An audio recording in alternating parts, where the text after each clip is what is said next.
So yeah, it's Tuesday, and we like to do things on Tuesdays. So welcome today for BangOut Live on a Tuesday. If you don't know who BangOut is, then you should, definitely do some research after the show or hang around and find out, because he's a really, really, really important person when it comes to music, and one of probably the most popular producers of all time. I've heard potentially the best actual producer in New York. I'm not sure if that's true, but I'm assuming it is. I'll say it's true. I can't say. Humbled in the first minute. I like it. Welcome. So you're from Brooklyn. You produced you produced the 50 Cent drop that happened on Yoshidrops, and we want to hear all about it. We want to hear all about your career. We want to hear all about what you do, and we want to hear all about what makes it special. So welcome, man. Welcome. Thank you guys for having me. I greatly appreciate this, man. Really appreciate this. Well, I'm BangOut from Brooklyn, East New York. Wasn't always producing music. I used to rap at one point. I was a rapper, because in public school in New York City, right, there was a rap scene that nobody got to see. This was at the fucking lunchroom table in these badass public schools in New York City. Bro, the lunchroom tables used to be mad long. A whole classroom could sit at these lunchroom tables, the big fold-up white joints. You know what I'm talking about? So, before drum machines, before mics, before all of that shit, kids, I'm talking second, third, first, fourth grade, banging on the fucking lunch table, rapping. And then we used to do this shit where the whole class would make one beat. Boom, boom, bah, boom, boom, bah, boom, the whole fucking class. And then the other class, then they'd go make a little cheesy beat. They'd be a little bit off or whatever. And then my class would come back. We already got the rhythm. I don't know where we got this shit from, but my whole class had an in-sync rhythm. Third grade, PS 224, East New York. The whole fucking class. You couldn't even imagine it.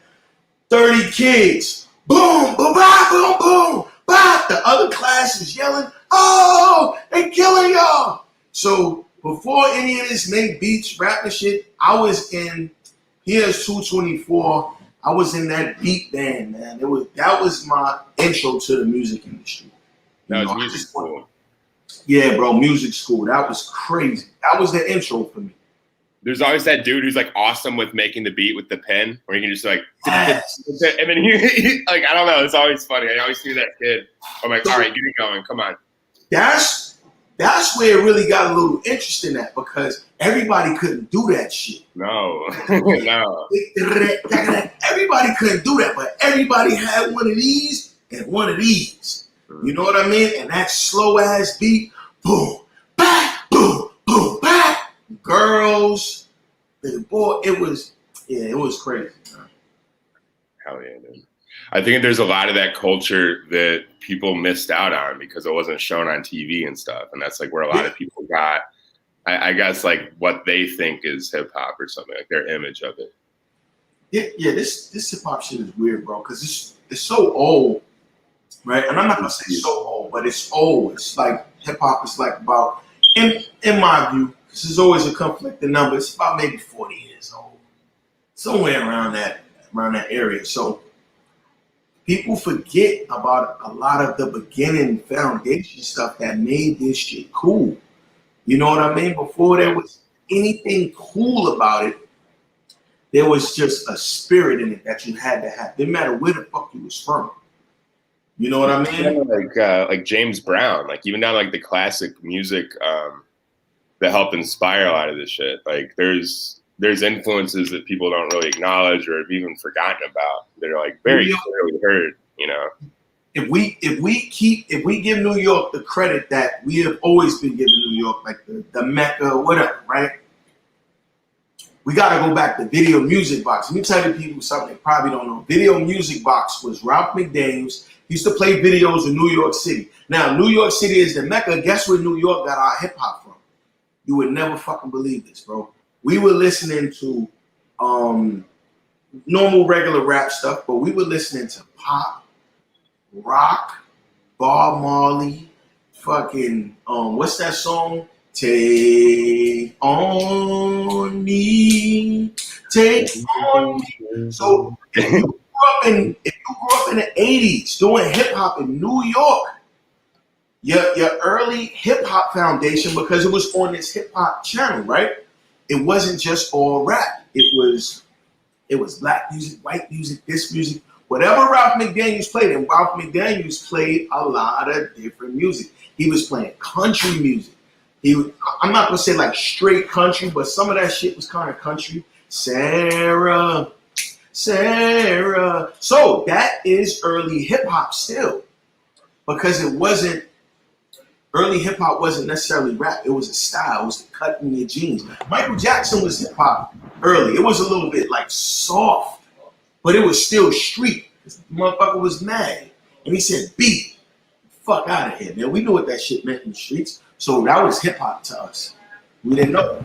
It was just popular music was the hip hop music. That's what we thought hip hop was. So we grew from there. It never was like fucking black music or this music. It was just a style, and everybody was doing it.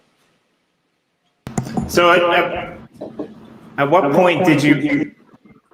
Sorry, is that me? At what point did you realize that you could actually like move from those lunchroom tables to doing music as a living?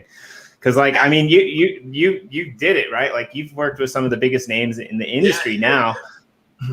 Like it never was a time where I felt like, all right, now I feel like this is what I'm gonna do with music. No, I was kind of like born into this shit. Like as far as I can remember back, I was breakdancing, and I wasn't one of the spectators. I was one of the participators. I've always been a participator in some form or fashion. So really, like with the bigger music industry stuff, it never was a day where I crossed the line. I always was in. You ever heard this saying, down by law? Yeah, I'm down by law. My first dance was fucking break dancing, pop. So I've always been down. So when I got to like doing cool music stuff, like working with other artists and different things like that, I didn't feel like, oh, I'm here now. I was like, all right, you here now. I mean, I always wondered where that little saying "music is life" came from. I guess it maybe came from you. I mean, maybe that's where it came from, right? Like you, because it sounds like you've been living it, and I really like it. Like it's really cool. I was just reading one of your bios here, and it's interesting. You know, hip hop, classic, oldies, reggae, 80s pop music, like what you were saying.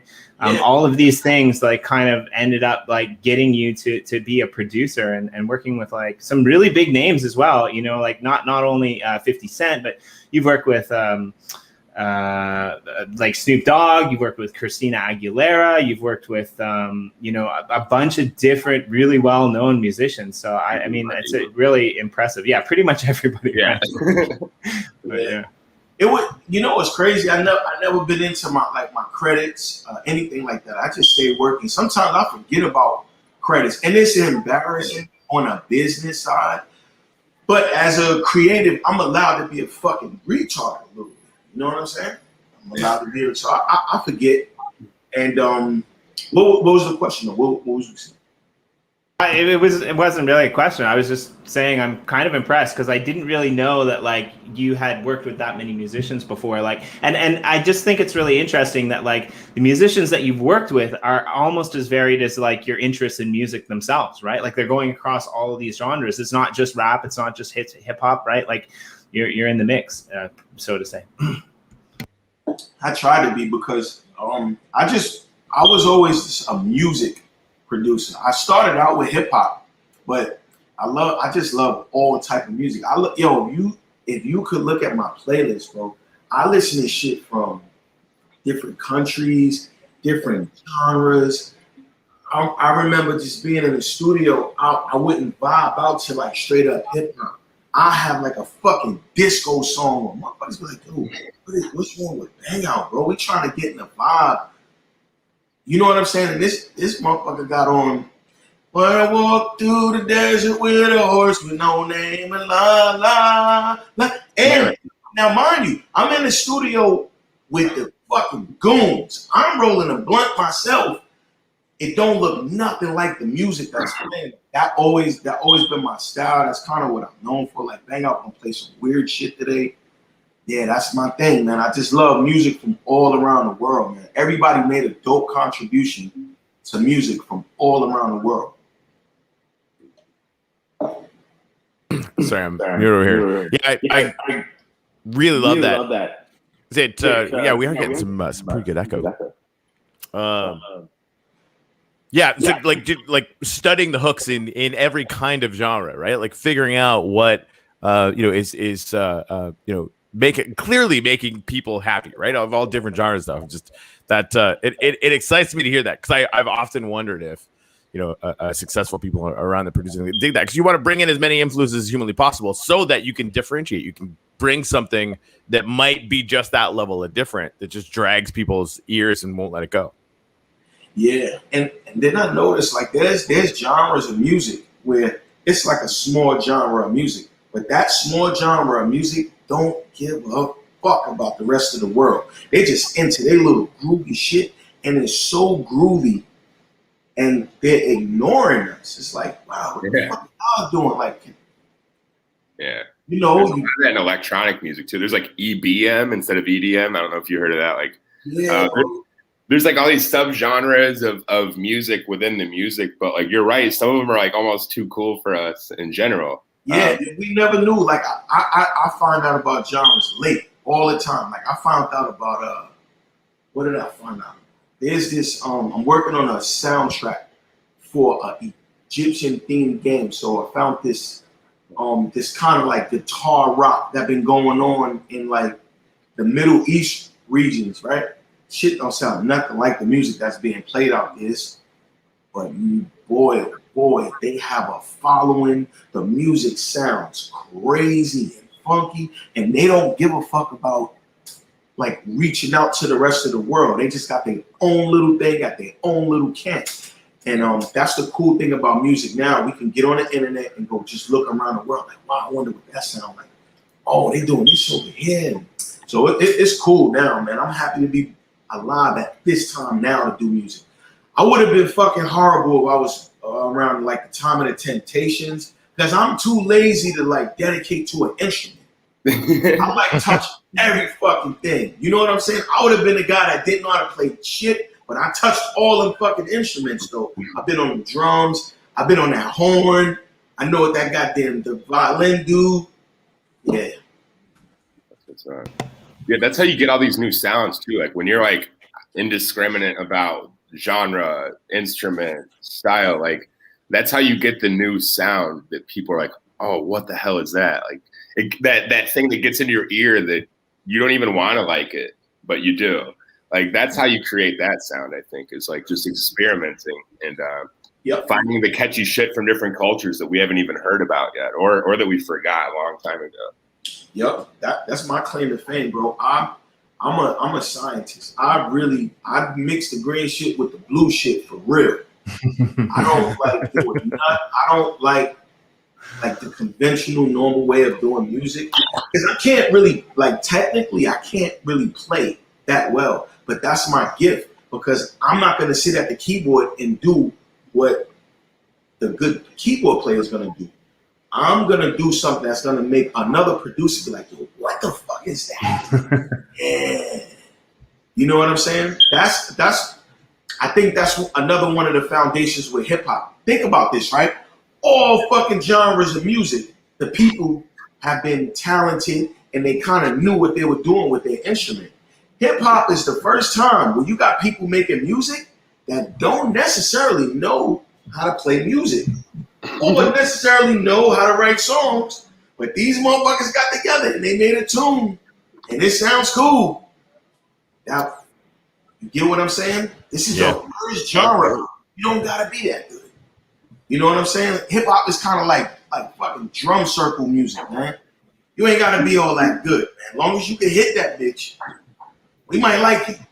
So it's like what you and I are working on. It's like yes, it ain't no format, but it's gonna be good. I don't know what it is neither, and it's coming out nice. It's gonna sound good. That's all I know. Yup. But you don't need to know. That's the thing. Like a lot of art and a lot of music is about capturing that indescribable moment that we all know exists, but we can never find it when it's happening, nor can we describe the words to kind of put into context. Like we can't really. There's no way to really know what's happening until you've kind of created that success. I wish there was a way to sit in that moment and be like, "Oh God, it's happening." That would be nice. Yeah, I don't think we'll ever capture that lightning in a bottle. And I hate the fucking pursuit to capture lightning in a bottle. Like, love technology, but musically, we are turning into robots, bro. And it is getting scary, man. It's getting scary. And me, I can't be programmed. I look at the fucking idea of smart contracts, like, I'll find a way to break one of them bitches. I don't follow no fucking rules. I don't care.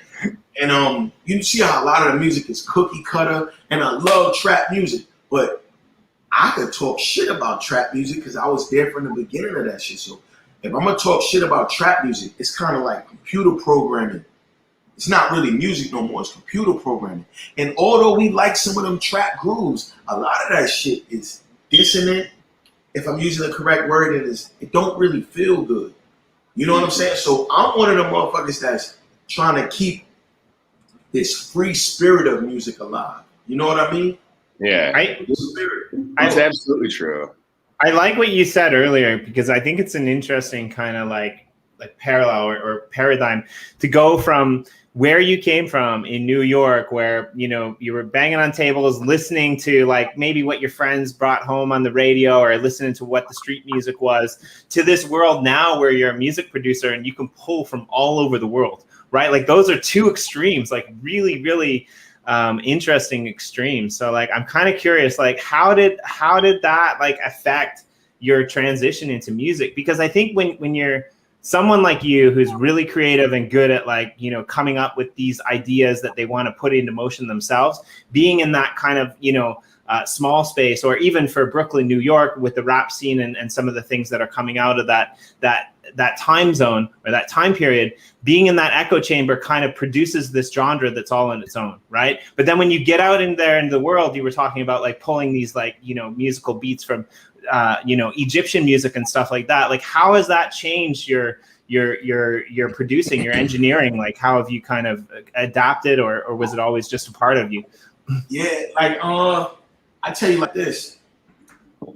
It was always a matter of just having that spirit. It wasn't about money. Even crossing over to get into the music industry, it never was really about money.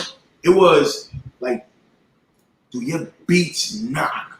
That's what it always was about. It never was about, I'm gonna execute this business, I'm gonna make these right business decisions. And no, even when I used to look at my kids, my motivation wasn't, I gotta feed these babies. My motivation was like, shit I love to do. I gotta get in this zone. I'll go look at my kids and like, I gotta go in that room. It was no different than sports, like an athlete. Like, LeBron James, he probably look at his kids and be like, you know what? Let me go hit that motherfucking weight room. Just going in. So with music, it always was about the music with me. I never really had a time in my career until now where I gotta pay attention to the business, because I look back and like, damn, all the fucking money is gone. Like, who did the business? It's like, yo, BangOut, you did the business. Like, oh, I didn't do the business. I was doing beats. So now I'm paying attention, but it never really was about the business at all. It was always about staying in the zone, staying in the vibe of the music. So I don't feel like I'm better than no producers out there. Maybe a couple, because I got a couple students and I gotta tell them their shit is whack so they can work harder. Like, they have to know. Gotta be honest. Yeah, bro, you gotta know. Like, because if you never acknowledge your whackness, you can't be dope. You can't be dope. Like, there was a point where I wasn't even considered whack. I wasn't even in the. I had to get better to be considered whack around the people that I was around. You know what I'm saying? Like, I had to better than be even in the conversation of being whack. So I try to keep that. I try to keep that spirit alive and keep that culture alive. Because, come on, that's what this shit is. It's culture, really. Yeah. You know what I And mean? you have to be somebody before you can be whack. You have to be somebody, like you're saying. You got to be somebody. And I pray that stays alive in music. I hope that an app doesn't come out that can make you fucking valid in hip hop, or like an app that could come out to make you valid in basketball. Or what if there was an app that came out, you use this fucking app and automatically you're like a programmer and you could do all this cool shit? No, you're gonna have to earn that shit. So I want it. I'm a part of that type of shit right there, man. I completely, totally agree. You know, it's interesting too. Like, as we get technologically better at everything, right? We get closer to that point where you can just jack in and come out and go, like, oh, I know Kung Fu. It then turns into what's the scarcity thing that is going to be that thing that you earn, because that's what we're all going to respect. Star Trek does this really well. There is only one captain's chair. You can literally get anything else you want, but the one thing that's scarce is the captain's chair. Yeah. Right. So even when we get to this point where, you know, anybody at all is going to be able to make any kind of music they want, it might suck because art is a hell of a lot more than technology. But, you know, like, it's going to get down to that scarcity thing, right? Like, where we're going to want to find those things that are extra special, that are extra in some way. And I'm super freaking fascinated by anything that, like, transcends, like, wherever we bring the table up, right? Wherever the tide reaches, you're going to see those people that are reaching even higher. And that's always going to be amazing. Dude, that's part of it. Like BangOut said, like, when you have sort of like the programming mentality versus like the soulful musician mentality, like, things get weird. It can still be successful. Like, if I think about the song Rover 2.0, right? Like, that was a big hit. It was 21 Savage, Black Boy JB. It was a good song. But if I compare it to song like Jocelyn Flores by Triple X Tentacion, so there's a difference, right? Like, the beat is formulaic and it's very, like, straightforward in Rover 2.0. But Jocelyn Flores, like, you can't describe what that is. That's magical. There's a different thing. Yeah, somehow or another, and I don't understand these two guys these two entities at all that much. God and the devil. Them dudes exist in music somehow or another, because there's music that can make you feel weird or sad or angry, and then there's music that could just light up a room or just make you feel better. You know what I'm saying? There's music that get people through college. There's music that get people through divorces. There's music, sound. They do this now, and your insurance will cover it. Sound scientifically can heal certain shit.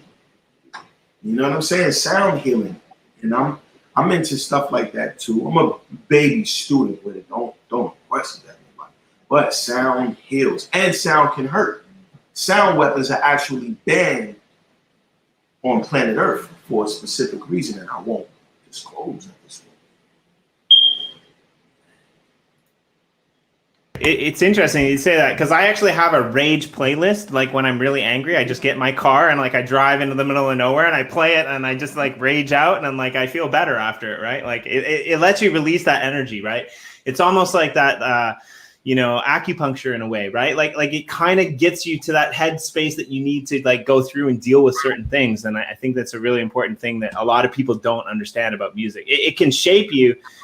You know, the media can have a way of shaping you in you know, ways that you're not aware of, but you can also plug and play that music, like, for your own healing benefits. So I think that's a really important thing that you just brought up there. Yeah, wait 1 second. You said acupuncture. Can acupuncture, like, get, like, a certain kind of emotion going on? I mean, the way the science behind it is essentially that you have, like, different kind of, like, touch points on your body that will release different, you know, endorphins and have this effect on you, right? And certain kinds of music will do that, right? Like, if you're in a bad mood and you hear a kind of music that you don't like, it'll make you angry. Potentially, right? But if you're in a good mood and you hear a kind of music that you do like, then it will, like, enhance that tenfold, right? I mean, this is why people go to live shows, why they go to live concerts, why they do ecstasy in particular, right? Like, this is this is the whole paradigm of music and why it exists as a genre, right? Hey, fuck it, let's go there. You open the door.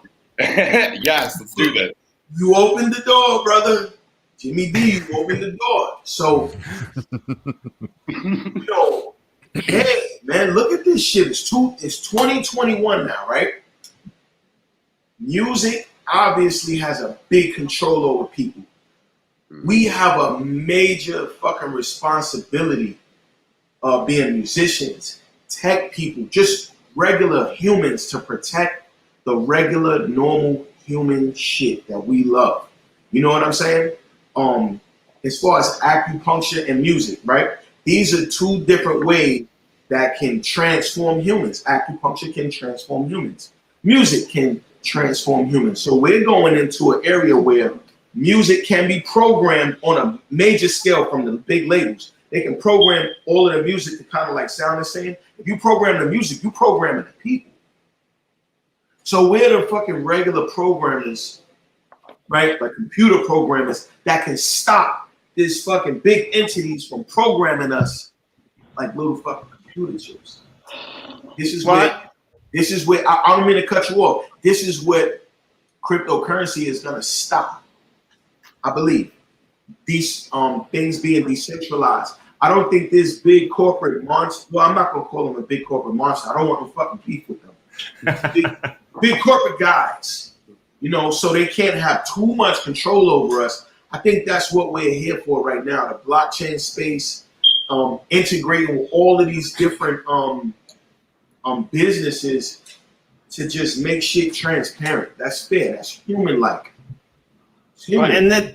And there was a great documentary that I watched about like legalization of marijuana, and it looked at, in particular, New Orleans and how like music that came out of New Orleans was in the same spirit of this whole kind of like, you know, push towards legalization and clampdown. And it's interesting that you say that, because I kind of feel like most great music, most great genres came out of some sort of kind of, you know, plight to bring something to the world that you couldn't get out of, right? And so like potentially the NFT space might be the next kind of, you know, thing in that chronological step towards freedom, right? Like the fact that we could actually like plug and play these NFTs on something like Yoshidrops is amazing. We can bring producers like yourself, we can bring musicians, new and old, into the mix, and they can have control. They can have that control back again. And even though the music might sound the same, what we're doing with it, with these NFTs, the way that we're playing it, the way that we're like putting it out there to the public is something completely new, right? And it has, I'm hoping that it has this effect to be able to transform the world in just as positive a way as what it has in the past through the trajectory of what music has become. I think it's gonna slow things down and make things normal and regular on the internet. Because if we didn't have a blockchain technology to kind of like slow shit down, like I heard Nike is gonna attach an NFT to every sneaker because that's the only possible way they can authenticate their sneakers, because people take advantage of Nike. I look at some of the fucking Nikes on the internet, they'll have like Jordans with the Air Max bubble on it looking all doofy. I saw some fucking dunks, you know the dunks, but they were high heels. I'm like, how the fuck is Nike gonna stop this? So that's their way of saying, all right, enough of the fake shit. All of the official Nike shit, if you don't got the NFT, it's not official Nike. So now we know the difference. Now there's authentication. Hip hop is big on authentication. I remember one time where if you didn't have the real official copy, you wasn't cool. You got a bootleg version of a Nas album, bro? Fuck. But the irony is a lot of those older songs were using samples. And it's like you wanted to be original, but you also had to like sometimes use something that was already done. But you know what hip hop, right? Hip hop was when musicians said, man, fuck this. We can't do what they was doing. Let's just sample it. Yeah. You know what I mean? Let's just sample. And then samples. I don't think there's nothing creatively wrong with using samples. Even if you're a producer that only uses samples, because you know in your mind, you don't want that style of music to die. Right. Kind of like you paying homage to these people because you can't do that shit, but you still want it. You still want the world to hear it, right? Yeah. So But there's an interesting like point that you made there, right? Like when does it become the day where it's like, hey, like show me your wax NFT wallet? What? You don't have it? You don't have a BangOut original? You're not a true fan, man. Like you haven't supported him. You haven't like picked up his NFTs, right? You're not getting in this club if you don't have that. Right? Exactly. That has to happen. Like this internet thing, everybody can produce everything. That has to stop. There has to be some point where if you don't have it, you don't get in. You know what I mean? Your shit gotta be authentic, man. You know what I mean? There has to be some type of authentication. So, and that's gonna change. That's NFTs all day. Like this is all we do every day. Like that authentication is it's just the world that we live in now. So it's just a matter of building those things out, and they're not hard now, right? Like dropping an NFT out to people. If you don't own that NFT, we can tell. Because we know, if you own that account or if you don't own that account, we know. It's easy to know. Yes. Yep. And so that's pretty fun. Corey, I love what you guys are doing with Minecraft and the Uplift world. Thanks, man. Beautiful, because it's an infinite world. Mm-hmm. Infinite amount of bullshit that could go on. But the show over. That's the tagline for the Uplift from here on in. Infinite amount of bullshit that can go on. And see. Literally true. Yep. The beauty of the Uplift world, I was like, wow, this is dope, because now people can't just do whatever the fuck they want. There has to be some type of order, and people are gonna build amazing things. This was at the beginning. I was watching the Uplift world for a while. So when I saw it develop, I said, wow, this is the future. This is where we're going. This makes things excellent, man. You got your own little piece of land. Then you could go down a block and see some shit that you can't build by yourself. You know what I'm saying? It's cool. Then you go somewhere else and you could find things in that world that have a value. Hey, this is beautiful. Music has to have this same type of feel, because if I put out a song right now, right? Let's just say Drake hops on the fucking song. That song will play 1 trillion times, and they only gonna report 1 billion plays to me. Spotify don't gotta tell us nothing. But now with NFTs, we know. I mean, just wait till people can come onto your plot, punch sign, and hear BangOut Productions, right? Like, yeah, that stuff is going to be fun. I think the number of times that things are played. This is the suspicion, because we can't absolutely map, create apps where the number of times things get played automatically gets attached to the NFT. That is an owned thing, right? That's just a mutable attribute. That'd be easy to do. But I think the real game is going to come from secondary market, right? The fact that anytime anyone buys or sells anything that you ever produce will create an income for you forever. Spotify is dead now. Who gives a shit about Spotify? No one cares, right? Like that to me, it's gonna 10x the amount that musicians can make. Anyway, so hey, I don't know if you've seen this before, BangOut, but it would be an absolute honor if you would tell us one thing you're grateful for, big, small, don't care. We'll throw it up on the monument. Can I be honest? Of course. All right, I'm thankful for the crypto community, because, well, let's just make a short one, because I got a whole fucking story behind what I'm grateful for. Okay. But I'm thankful for the crypto community. Got it. I got one more line. Yep. Let's put up. Hey, dude, you can put up 2. You can put up 10. I don't give a shit. We're here all day. Yeah, man. Okay. No, let's leave that there. That.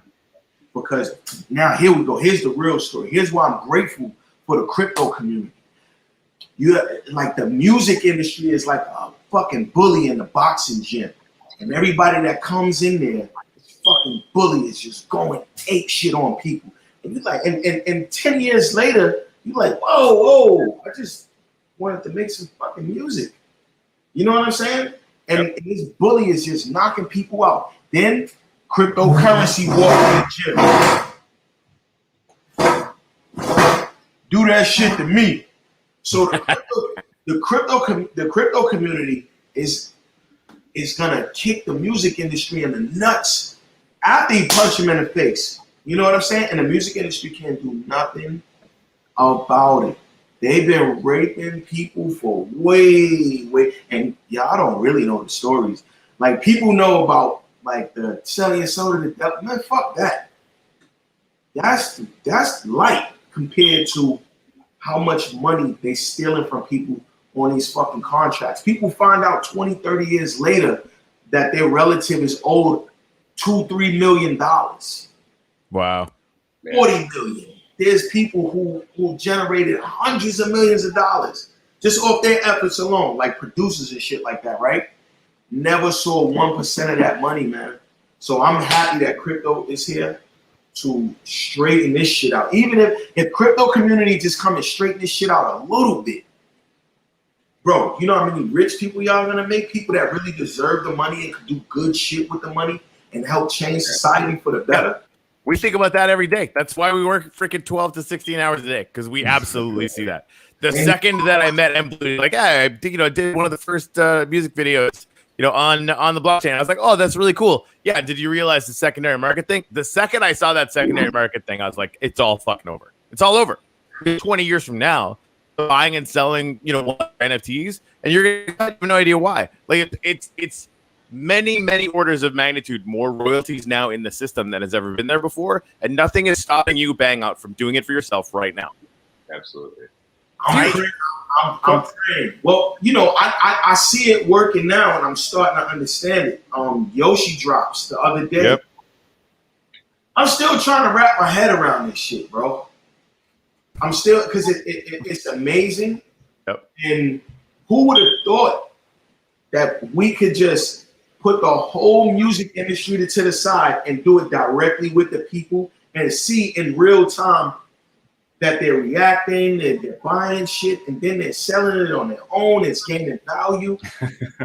So that's how it used to be back in the days with records and tapes. You know what I'm saying? Like, that's my fucking record, bro. Can I have my shit back? You know what I'm saying? So now with the NFTs, this ain't the Spotify version, bro. This is the NFT. You know what I'm saying? Can I get my NFT back, bro? I lent it to you so you can hear that new Jay-Z album. I need my NFT back. That's how music should be. That's where it's going, because artists are not stupid at all. You know what I mean? We gotta subscribe to the industry how it is now, so we all look fucking stupid because we do that fucked up system. But when people start hearing my story and how, I did this crypto drop and I made more fucking money than y'all made off y'all past 14 albums, yeah, everybody is gonna come. Everybody's gonna come over to the party. Corey, Sorry.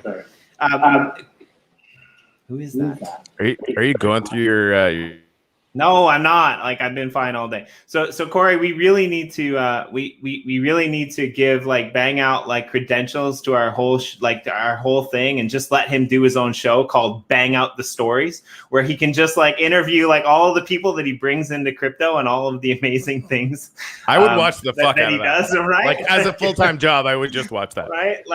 I think and it's funny to me because my friend, completely different industry, something totally different.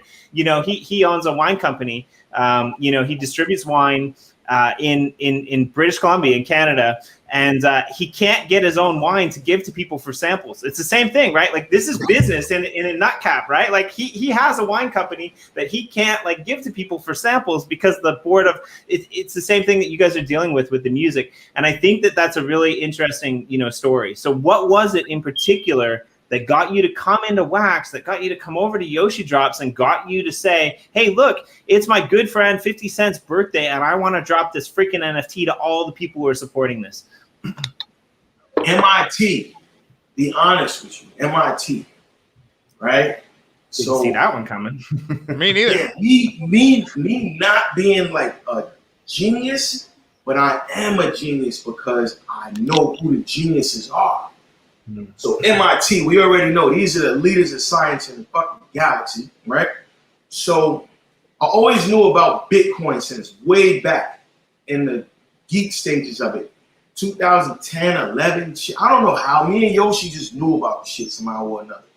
So I missed out on buying them at like $2. A few years went by, so 2017 now.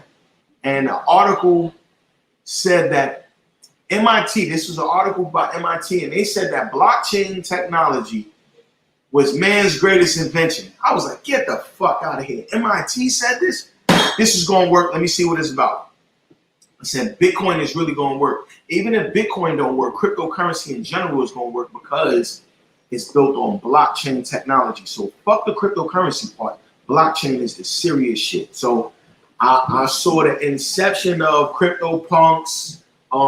What's the cats that fuck, and then Crypto Kitties. Crypto Kitties, that shit right there. That's when I said, wait a minute.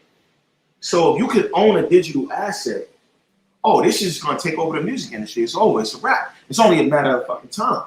This is going to take over baseball cards. Like, I don't know. I just seen it. You know what I'm saying? I seen it. I'm like, this is gonna shake up the world right here. You know what I mean? That was my introduction into the whole crypto thing. MIT, bro. MIT. I took their word for it. It was right. Like, you don't have to sell your soul anymore is what it is.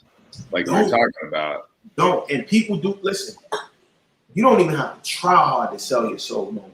No. It's just doing a job that you don't like every day. That's selling your soul. Like a lot of us artists do work because we can't be free without the work. Like, it's just the way it is. What we should do is we should invent a metaverse where playing in it makes you money. I think that you're working on that. I would say I kind of did that shit already, bro. Already, because listen, bro. My kids was playing Minecraft last night. Yep. They don't know about the uplift world, right? Why not? Yeah. Why not? Get in here. I don't know. Like, my kids don't like hearing me talk about technical shit. If I say crypto or Bitcoin or any NFT, my kids are going the other way. So I just gotta find an easy way to get them involved. Mirror. Hey, how about we just gave them a plot that they could come in and they could build on? Like, and you just say, hey, we found this plot for you, and you can come in and you can build whatever the hell you want. Just make sure that like you don't like do anything with your kids in the room, because I want to say giant penises. But anyway. Yeah, don't build those. No, I'm kidding, bro. I was just playing on my phone today, and that's what everybody was doing. Yeah, my daughter just said you was playing in a Minecraft contest. Yes, in a building contest. Wow, my daughter was just in a building contest, and she said that's what every kind of right. And what if every time somebody came to see her build, they got a little bit of this magical crypto thing, and she got a little bit of this magical crypto thing? Like, that would be pretty cool. Yeah, and they asked to get to work. I'm only playing. No child. It's when it's go to work at McDonald's or go to work building in Minecraft. Like, wait a minute, maybe this is a good idea. Yeah. I mean, your daughter's in the background, so I'm just going to say this to her. We would love to have you come in and show off your skills in the uplift world. And we think that like this would be an amazing chance for you to come in and show off your builds. Not only that, but like change the world. Like bring gaming to the next frontier in a sense, right? Like bring music, bring all of these things together in a new sense of freedom that only the young people have known, because we didn't know them as older people. I don't know if that works, but like right, like it's a free world when you're young and you're on the internet and you can explore all of these things. But build up that base, right, and get to that point where and please just come and show us those builds. Like, we would love to host you guys, the BangOut community. All right, cool. Yeah, I got 4 kids, bro. Like, I have a fucking Minecraft community in my house. I love it. I like Minecraft. Like, that's the game I would tell them. If I'm gonna tell them to play any game, yo, go play Minecraft, man. Go to the other. And they don't. They play, man. They play. Just wait till like next month, where it's like you see the potential of this and you're interrupting him. What you doing homework? What are you doing? Get in there and build some stuff on the uplift world. God damn it! Yeah, I always tell people, like, don't listen to your parents, because my parents told me, don't skateboard, don't play video games, don't do art all day, don't do music all day. these are the only things that have ever made me any money. So I don't know. I mean, I think that we're at that point where like following your heart is actually pretty lucrative nowadays. And we gotta keep that. We gotta keep that instilled in the children, man. I remember one time, right? I moved to Hawaii from New York City. What a fucking transition, bro. So my wife found what she thought was, well, what the internet said was the best school in the world. It was Malama Lama Waldorf. We in Hawaii, I'm spending a fucking ton of money paying for this school. So I go there. This was my first day going there. So I got my arms, so I'm like, let's see what this shit is about. Spend all this damn money. Yo, bro, for the first 3 or 4 years, they didn't teach my kids no arithmetic, reading, or writing. I almost had a heart attack. I said, no, what's Right. wrong? They were teaching them how to grow poi in the forest, right? Yes. That's exactly what they was teaching them. Astrology, how to farm and get a green thumb, how to be in tune with your feelings. You do math class in the freaking garden. Like that school is next level. And I That's say the way. this. I did my education degree in Hawaii. So like I taught in Hawaii for 2 years, right? Like I didn't teach at that school, but I know it well. Like what those guys are doing is next level shit, and that's the best education you'll ever get, right? And most parents, when they walk in there, they're like this. They're like, "What the fuck is happening?" Yep. Yeah. I remember I went to pick my daughter up one time, and the teacher made me feel like a dirtbag because my daughter was sleeping, right? So when she went to wake my daughter up, she went over so polite, like she did like the Scooby-Doo tiptoe. Went over there and whispered at her, Mira, Mira, and then rung like the little bell, Mira. And I was like, oh shit. I never woke my daughter up like this, man. I felt bad. They were on to something. My kids love the school. They still talk about it. And it was about just self-expression. I want to keep that alive inside humans, man. It's bigger than just music. I want to keep that alive inside humans. We need that. We do not need to be programmed at all. We don't need that. Yeah, it's like they stop a lot of us when we're just getting started, you know. I think a lot of us are just kind of discovering who we are, and then we get thrown into this meat grinder known as the system. And there's no like one size fits all for this stuff. We're all unique.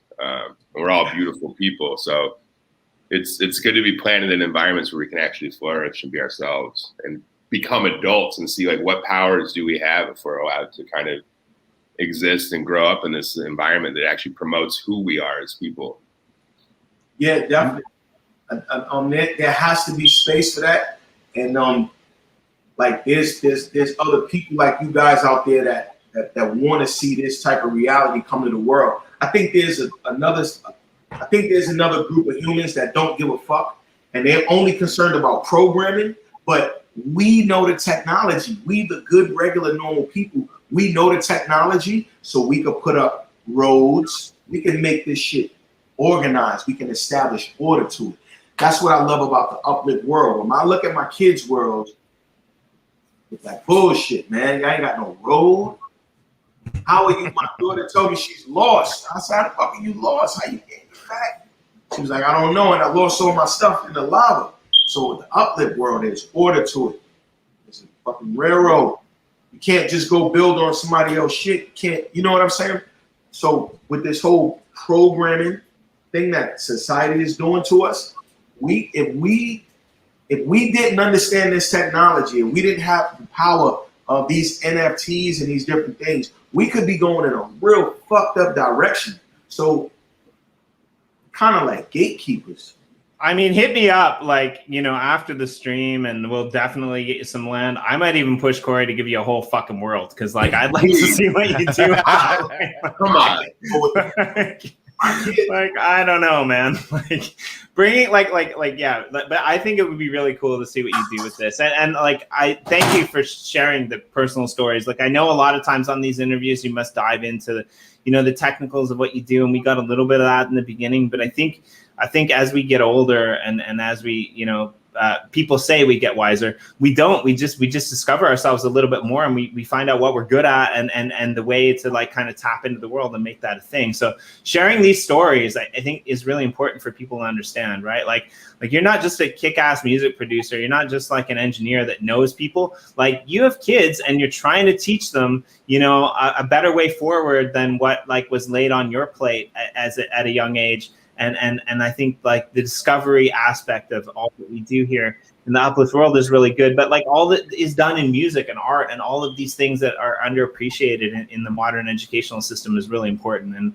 And I'm a really big fan of that line of thinking. So thank you for sharing that, BangOut, a lot. No problem. Thank you guys for having me, man. What else we talking about? Where we going from here? I mean, we're going anywhere you want to go. Like, I'm here for it. Like, I like it. I mean, we can talk about my face, which you've never seen before. How do you feel that I look? Because everyone's criticizing me for shaving my beard. And I think I look pretty damn good. It's like, yeah, it's just taking me a little time to get used to. You look good, though. So BangOut, please come back really soon. I gotta run to a dev meeting right now, but BangOut, please come back really soon. I'm super grateful that you're in this community, in this space with us. It's a powerful thing, man. So thank you guys very much. Nathan, freaking love you. Jimmy, I mean, your face, it's weird, but you know, I think you know what it is. You look respectable now, and that doesn't make any sense. Right, that's just like the writer should never look respectable. Yeah, you need like disheveled or just don't show up. That's how this has to go. All right, cheers, guys. All right. So yeah, BangOut, if you're cool to chill, like I'd love to chill with you. Let's dive a little bit deeper. So, you know, and I know Nathan's down, and I'll just you know, tell the meeting that I'm supposed to be at that I'm doing cooler things, and they're doing some pretty fucking cool things. But let's just hang out here with you. But I want to know, like, I really want the audience to know, like, so you did something for me that was really iconic, right? Like I have varied taste in music. Most of the music that I listen to, well, not most, but like not all, but like a lot of the music that I listen to, it's funny, like I listen to music that people don't know because I just go on and find weird random music in languages that I don't understand because I like something about it, and I just play it in the background. And so that's kind of my MO on that side, which is kind of bizarre. But like, I just want to know, like, what, like, you just dropped for 50 Cent's birthday, you know, one of your good friends, you know, somebody who you've produced for, you just decided, I'm going to put this coin like on wax, and I'm going to do it through Yoshidrop. So obviously Yoshi is your friend, but like, what got you to the point where you just like, God damn it, I'm going to make something on wax, right? Like, this is the thing, right? The technology is so new, right? And, you know, Yoshi actually came to me with the idea. He called me, he was like, yo, bro, it's 50th birthday. Let's just do a fucking drop. Like, yeah, that makes sense. Nice. Drop. You know what I mean? Kind of thing. I was down, but I didn't know what it was. Because if Yoshi say, let's do some shit, I don't think twice, bro. I just go, whatever you doing. And you know what I mean? We'll be in the middle of the bank robbery. Like, all right, we was robbing the bank. I didn't know. I ain't tell him.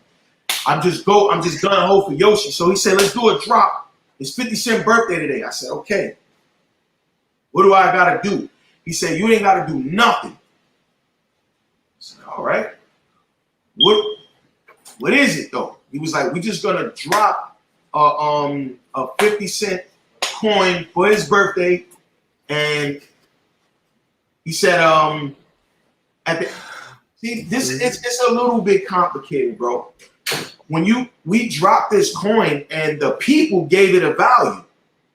So, you know, when we introduced this to 50, it's no different than making beats for 50. We used to make beats for 50 all the time. Bring him beats and hear him be like, oh, this is dope right here.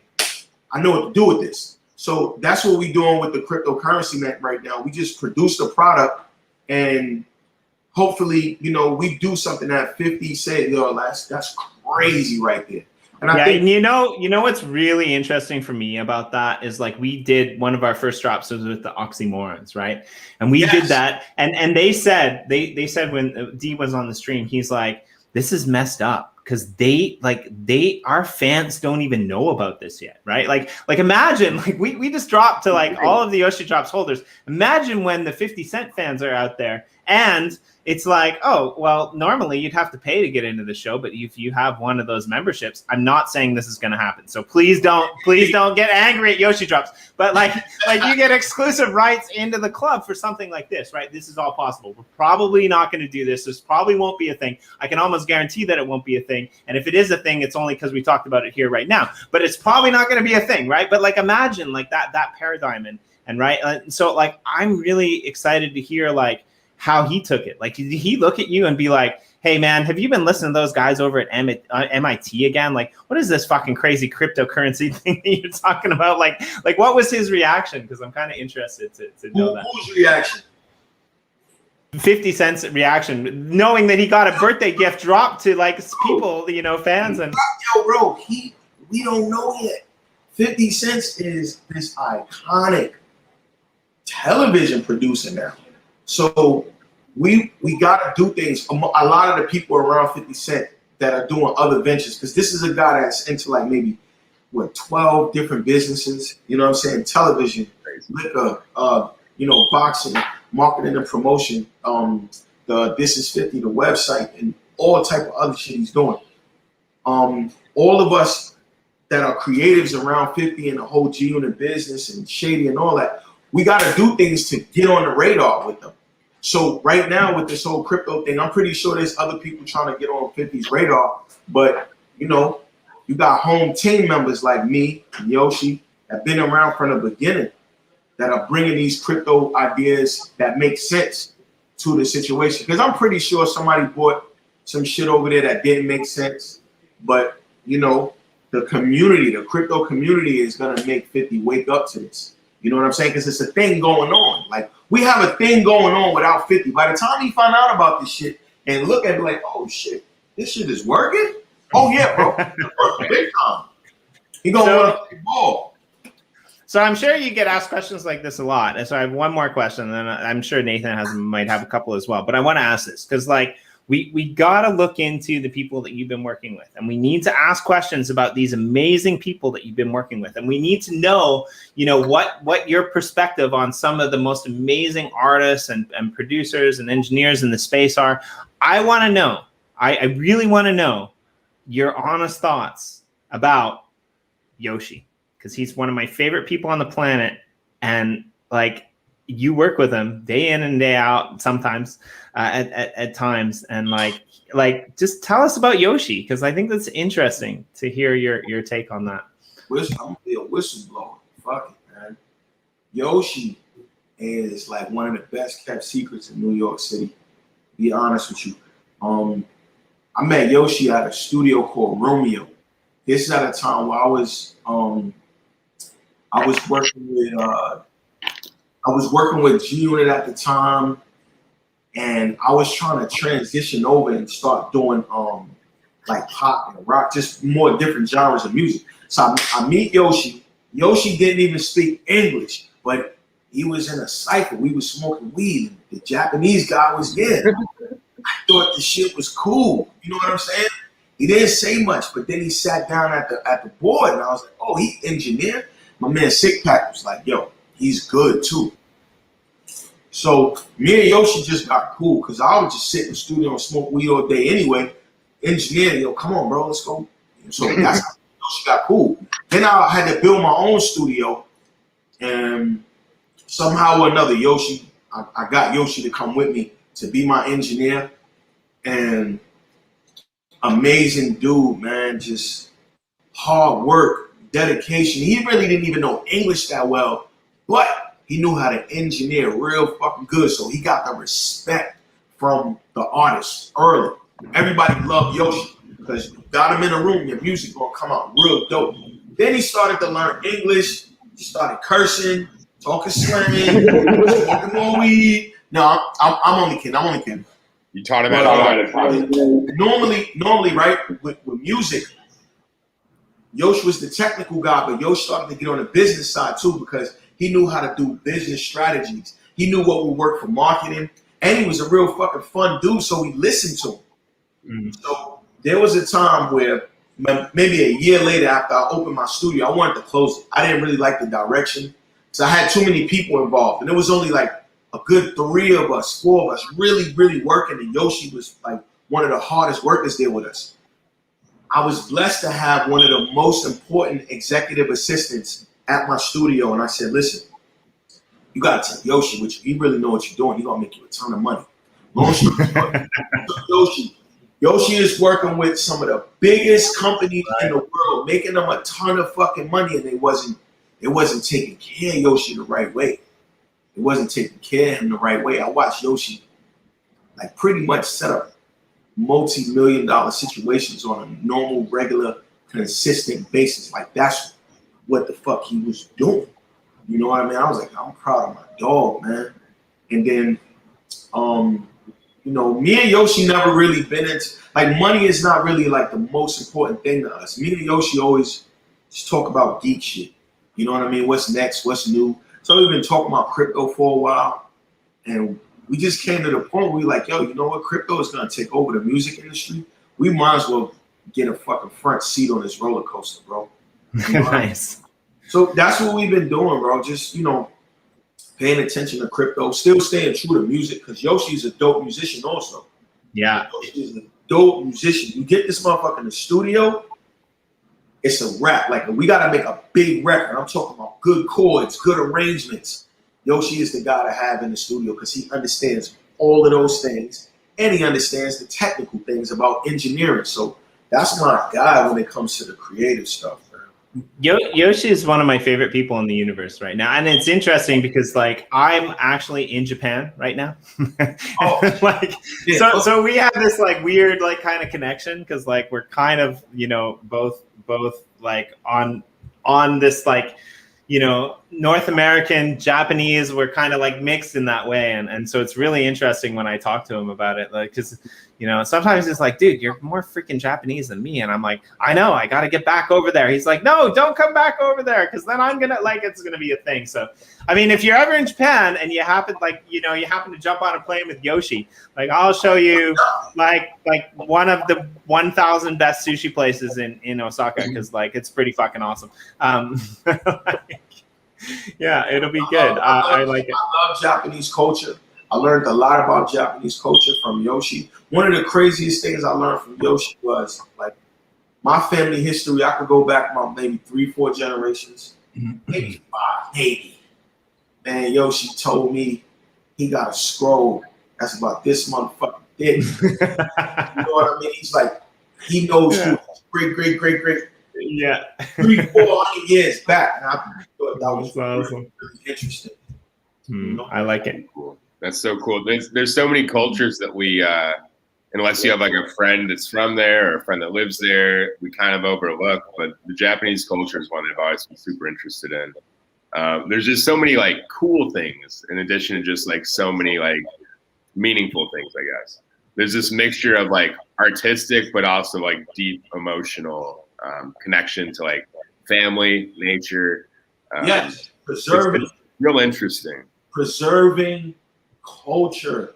I don't give a fuck about these flying cars and these credit cards on your fingerprints. All that shit is weird. We gotta preserve culture going into the future. That's the most important thing. Like in the future, will we have flowers? Like we better fucking have flowers, because I am a culturalist. If we don't have flowers, I'm gonna be pissed, man. Yeah, bro. I'm not staying. I'm out if there's no flowers. No, flowers. We need beauty. The bees. I think with you know, going into the future, we playing these positions in entertainment and crypto, right? We definitely have to preserve some of these human things, because if we don't stop it, bro, Lord, we gotta preserve our identity, man. Like we are the flowers in a lot of ways, and if we're not careful, like there's a proper way to show somebody respect, like their identity, giving them an identity without drawing some sort of differentiation between the two of you. Like a lot of good relationships are about being yourself and respecting somebody else's identity as well, and then finding like cool stuff in between. If we're not careful, we all become the same beautiful flower, and I'm not sure that's the point. So yeah, like, culture is so important. Yeah, it'll be like Wally. No, not Wally. Yeah, it was Wally when everybody was in the chairs and it was all Oh fat. yeah, He said they're all asleep.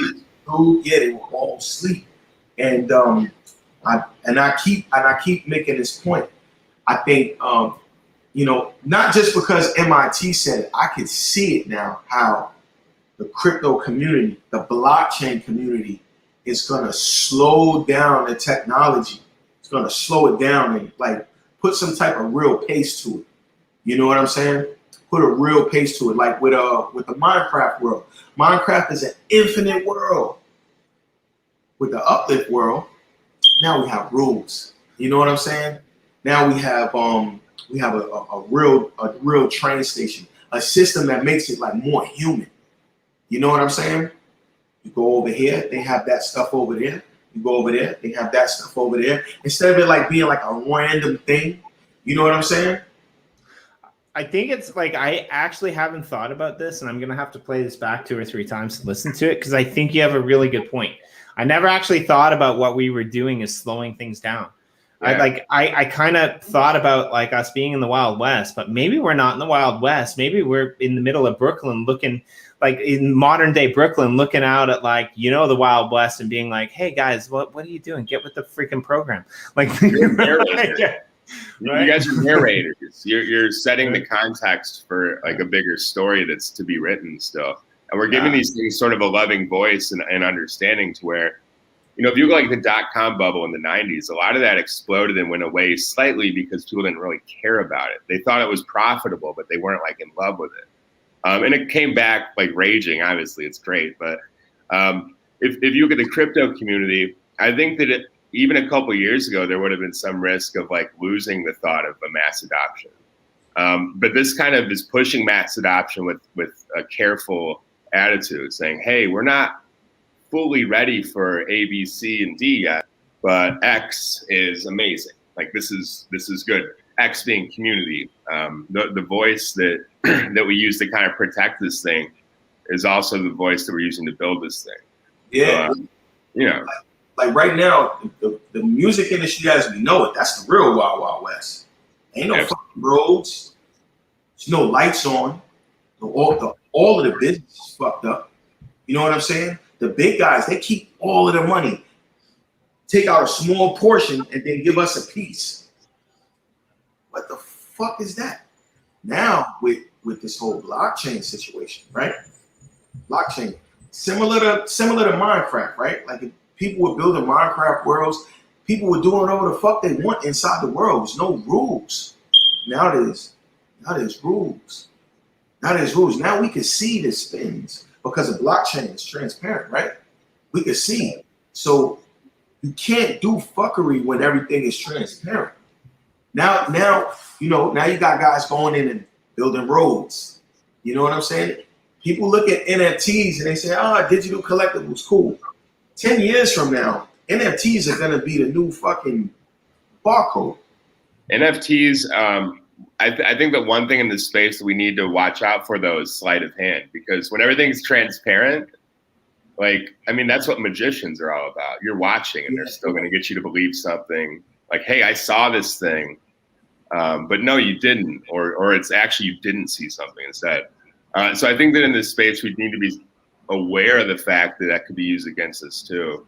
Like the best place to hide something is in plain sight, they say. In plain sight, yeah. And the big guys, they're in it. They're in it. Yeah, and that's why like a lot of songwriters and credit. Sorry. No, go ahead. I was just saying about songwriters, like. No, we had this conversation a little bit with D, and I kind of want to get BangOut's take, because I think this is an interesting thing, right? Like as a group, as an up and coming group, the Oxymorons, they were like, holy shit, like what we can do with these NFTs, like what we can do personally, like owning our own music in a sense, right? Owning these things is amazing, right? Like this gives us negotiation power. This gives us all this stuff. And, what D kind of said, I liked, but I wanted to point out that like ownership is kind of everything. right? And the industry right now owns more than it proportionally gives back, right? Like, I'm not saying that they don't give, because they do give a little bit, right? But they own proportionally more than they give back, right? And I just want to make this clear, because I personally believe that there are musicians out there that are really famous that haven't created anything. It's the producers behind the scenes that have created the music, or like, right? It's the people who have written the music, or it's the guy who has written the script for the music, right? So I think my personal opinion on why Yoshidrops is great and why like music and blockchain are a perfect fit is because it gives back ownership to the creator, right? It doesn't necessarily take ownership away from anyone other than the people who didn't create it, right? And you might be a really famous singer, really famous musician, really famous artist. Well, artist, sorry, I'm wrong. Go man. Sorry. But like, you might be a really famous musician that sings a song that all you do is show up and sing a song, right? Like the lyrics aren't credited to you, the beats aren't credited to you, the music isn't credited to you. Like, am I wrong? Like, this is a real thing. And labels, they actually look for people who don't write songs, don't produce. They're just the artists. You know what I'm saying? We find songs for them. We find music for them. We'll find these fucking people who do the tours to make the tour for them. We'll find people who do advertising to advertise for them. But we own this person. We sign this person. But correct me if I'm wrong. The problem with that isn't necessarily if you're just showing up on the day and singing a song. The problem with that is we've set the standard in the industry whereby if you want to be a part of that, even if you're writing your own songs, you're an amazing musician, you're doing all of your own shit, they can find 100, quote unquote, of you, which aren't really necessarily as good as you, right? They're nowhere near as good as you, but they've got that trap. So they pull people in, right? They draw people into this kind of trap. I'll say it. Sorry, I'm opening up a can of worms here, but they'll pull people in to this and saying like, oh, well, if you won't do it, we'll find somebody else who can. But the reality of the situation is for great musicians, for great producers, for great artists, there's fucking no one else that can. You're doing something original, you're doing something amazing, and you're not getting paid. Am I wrong? No, 100% right. But see, that's where blockchain changes everything, because now you could get an artist, right, they get all these spins on Spotify and all this shit, right?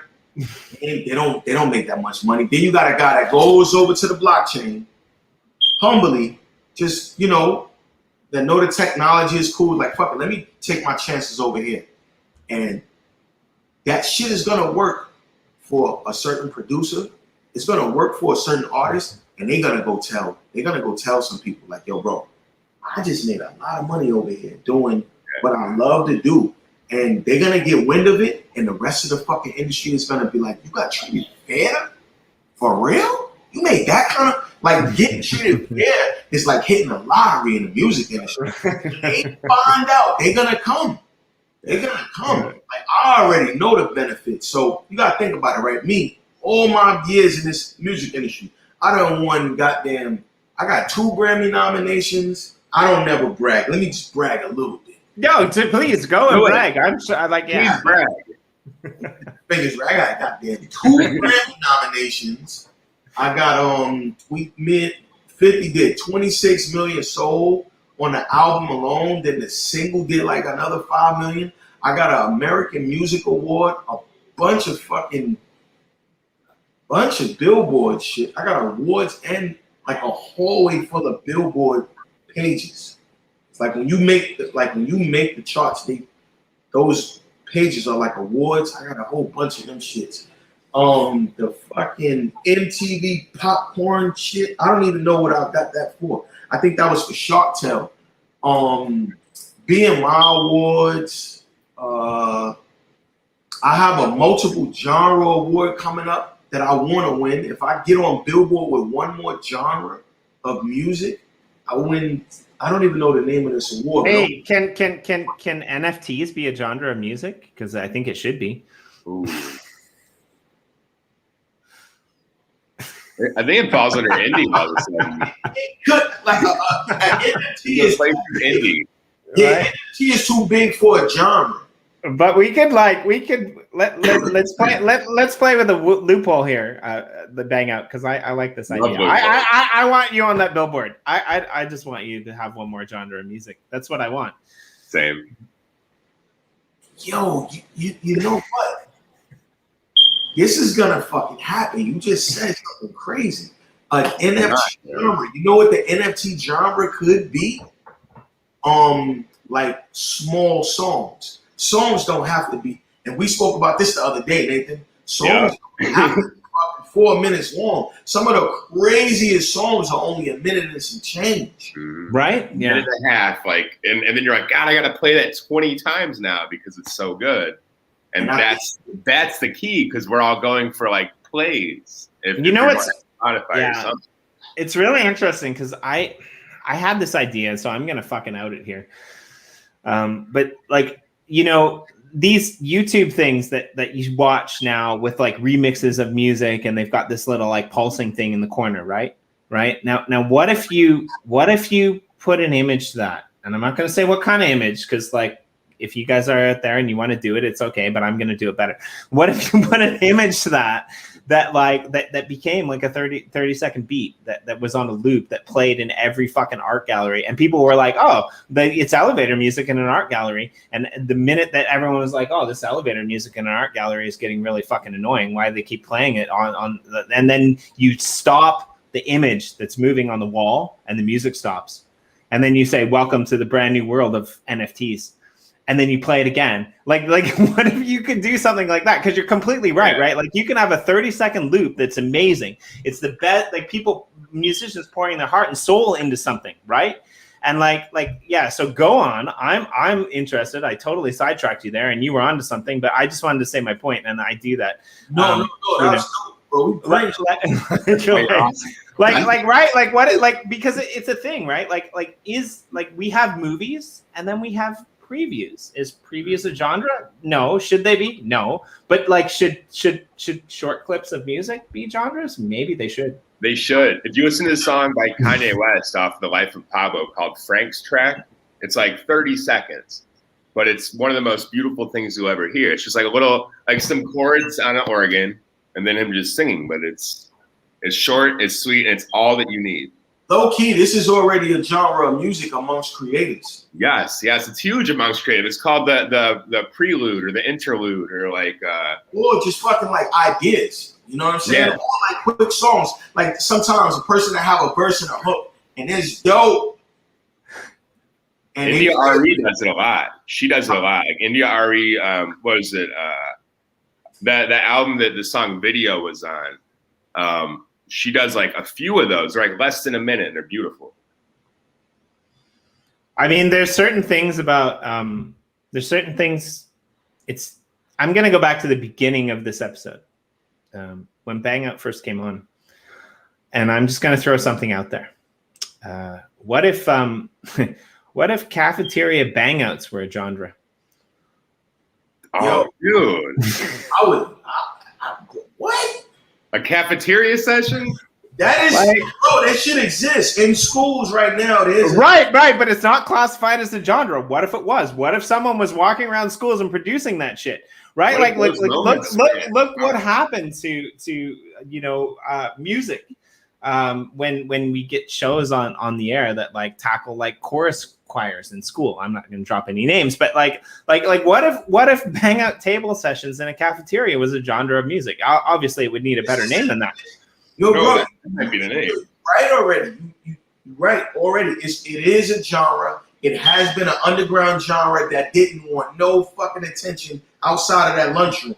So right. You know what I'm saying? But we can. So recognize that shit, and that's your whatever you need to get over the hump. That's your favorite class. It's your best teacher. You know? On to something, Jimmy D, man. Jimmy D, y'all saw it, people. We're gonna bring that genre to life. How many kids could that inspire too? Because you said like those moments are kind of what brought this to life for you originally, and like what if people all around the world could sit in on that moment and then be inspired to be their own best self? Bro, you know how many regular artists that we love started in their lunchroom? It's crazy. You know what I'm saying? All the good ones.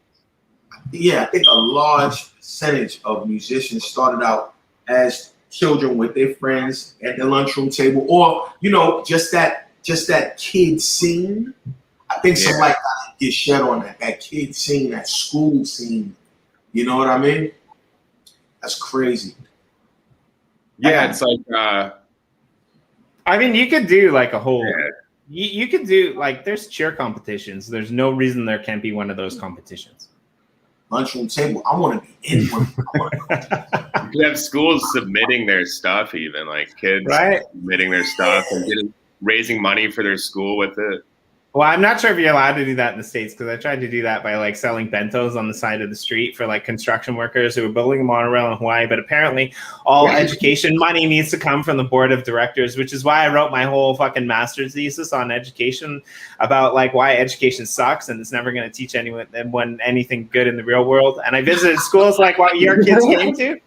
And now I just like hang out and do this kind of mostly.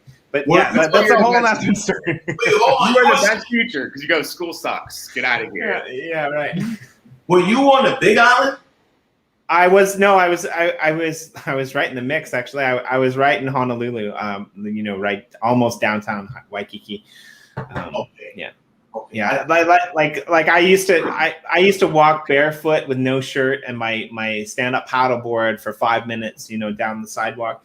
To jump in and do a morning paddle before I went off and like taught my kids. But like your kids had an awesome experience, but like I taught some kids who had an even awesomer experience. Like some really shit kids who like couldn't do anything and they did study and they sucked. But the minute that we implemented a school garden program and they could come a half an hour early and actually have breakfast, they became almost the best students on the island. Right. And this happens in places like inner cities. This happens all across America and people don't realize it. They don't understand it. Right. Like when you trap people in this mentality, like you kind of alluded to this before. Right. Like I'm sure all of the artists you worked with and yourself included, and Yoshi, too. I know Yoshi because I've had this conversation with Yoshi. This is one of he loves Japan. But one of the reasons he left was just because he couldn't do what he wanted to do in Japan. Right. And when you trap people into that mentality of this is what you have to do to get by, there's very few people that will like escape that mentality, right? Like you have to be, living it. And like, sorry, I'm not trying to sidetrack this conversation, but this is what we do. This is what M Blue does. This is what Corey does. This is what we all do. We're here to uplift. We're here to put that out into the world. And we're here to like basically say like you have a chance to come in here and make something of yourselves, right? Like we want every artist, we want every musician, we want every single person whose parents told them you can't make money doing that to find us and release with us. And we're not really going to take that much. Like we're obviously we're going to keep the lights on, but we want you to get more than you would get anywhere else. And then we want to 10X it. That's what we want to fucking do because that's what's important in the world. Y'all just changed the music industry low key. And people are going to find out about this little by little. I don't know nothing about the oxymorons. I just heard about it the other day. But the story is fucking crazy and it got me hyped up for the rest of the summer. So it's this band out there, right? This is how the story plays out. This fucking band out there. They got a little following or whatever, but they was about to sign a fucked up record deal. Yeah. And Yoshidrops came and did a drop for them, an NFT drop for them. Got these motherfuckers $35,000 in a day or two. Right. So they didn't have to sign the fucked up record deal. They didn't have to sell their soul because they made their money, and now they got the money to tour. And come on now. They did their fucking thing independent. What was that shit that they dropped that you said? Oh, an NFT. Well, yeah. NFT is they dropped something, right? But they made $35,000 in a day, motherfucker. So who cares what the NFT is? For real? This is how the conversation is going to play out to people that don't know. Yeah. You know what I'm saying? Like to other people that's in the music industry that have a fucking platinum record out and don't got $10,000 in their pocket. Well, this is like YouTube 2.5, right? Like we're skipping right over 2.0, right? And like you kind of said this before, and this is kind of where I was kind of going with that question. But like one of my favorite musicians of all time is Lindsey Sterling, and you probably have no idea who Lindsey Sterling is. She's a violinist who started making really weird random YouTube videos, who started like doing weird random stuff and mixing like dubstep with like violin. And like she's from like a Nordic country, and like she just got recognized on YouTube, right? Like she just was on YouTube. People liked her. She started doing like video games cover, like for Zelda and things like that. I mean, the epitome of her career was summed up when she actually got on stage with Snoop Doggy Dogg in the middle of New York, right? Like she was made famous essentially because of the dedication that she put into her YouTube videos, right? And like she's just this amazing violinist that like made it for herself. Now, how many people in the music industry don't make that jump, right? Like they don't have the time and they don't have the ability to do that. NFTs might actually be the way to be able to do that, right? Like to be able to, because YouTube pays you shit as well, right? But like to be able to get that funding, like you said, if you're a good musician in a town that has a good following, your fans are going to buy the NFTs. Why the hell would you buy a fucking CD and take it home and risk your dog chewing on it when you could buy a fucking NFT and own it and listen to it whenever you want? And then when you're broke and poor and you have no money because you spent all your money on alcohol watching this band at the club, at least you can sell that NFT and go back for one more show before you curl up under a bridge and go to sleep. Like the inevitable end. People, we got Rolling Loud coming up. We got a lot of artists out there that really have good music and they want a fair shot at this. When they find out, and I'm going to help, bro, when they find out that people are getting treated fair, they don't even got to understand the technology, long as it's fair, because nobody really understood the internet like that, but everybody flocked to internet distribution and all of these different things because you could go in and look at your numbers. Right? Or you didn't have to have a record deal for your music to be heard. It was fair, right? To a certain degree, it was fair. Only because you didn't have to have a record deal for your music to be out there, right? Now, everybody put their music out there and everybody's getting fucking robbed with these streams and everything, right? So where is the next fair? What is it? And that's the thing. We live in this world where, sorry, I'm going down a deep. If you're cool, I'm gonna go down the dark hole. This is important. We live in it. We live in a world where like people are constantly striving for attention. Like we live in a world where people post their food photographs. I'm sorry if you do that out there in the audience, but I'm pretty sure you don't. We live in a world where people post their food photographs and then they get upset because their best friend didn't like their food photograph after 24 hours. Like this is a fucking crazy world that we live in, right? Like we live in a world where parents are looking at their kids and being like, well, I mean, really? Like, shouldn't you go to work and get a real job and get a pension and a salary? Sorry, mom and dad, fucking pension and salary don't fucking work because they keep you working until you're 80 years old. So there's no more of those pensions and salaries left, right? Like we live in a world where it's like, oh, well, until you're 18, you can do whatever you want. But then you should go to university, and after that, like grow the fuck up. And this is the world that we live in, and this is insane because like if you look at the most successful people in the world, people like Steve Jobs, like they essentially failed at life, right? like they really did fail at life, right? But they're some of the most successful people in the world. And so if we can like tap into that energy, right? Like if we can tap into that attention economy, as my good friend Corey would say, right? Like the attention economies are the future. And if you can own your own attention economy, that's fucking next level. Right? Like it's not even like getting attention from something that Facebook gets paid for to be able to do all their fancy algorithms. It's like, I fucking made something. YouTube's not taking a cut. I get to put it out there and produce it. And I get to keep those funds to be able to keep my dream alive because it's no longer a freaking dream. It's something that it's funding that enables me to do the shit that all of these people like BangOut, which I look up to, do. But let's face facts, BangOut. This wasn't an easy life for you. right? Like you said that this was the life that you chose or you were embedded in, and you came through on the other side like a beautiful rose that was growing in a pile of shit. I'm sorry for the euphemism there, but like it wasn't easy, right? Like I don't know how many times you thought about leaving it, how many times you thought about getting a real job, but you struggled to get where you were, right? Like this wasn't something easy for you to achieve. It's not all roses in fields. I don't right? know. I don't know. It wasn't easy, but I think there's a certain amount of people that's gonna walk through the fire like I did and suffer and go through the bad deals, and then somehow or another get to the other side of this. And I think the other side of this is the blockchain technology is gonna fix a lot of industries, and we won't be looked at as just music people. We're individuals now. Like with blockchain, I can be a person on the internet, not just some data. No, motherfucker. This is an asset. I have a digital asset. You can't reproduce it. You can't clone it. It can be verified. You know what I'm saying? So when artists have these assets that can be verified online, you can't just steamroll a whole bunch of artists, because now the artists gonna be like, nah, I'm not signing this deal. I'm gonna go do what these blockchain guys are doing. They're getting treated fair over there. You know what I'm saying? They're making their money. You know what I'm saying? No more steamroller shit.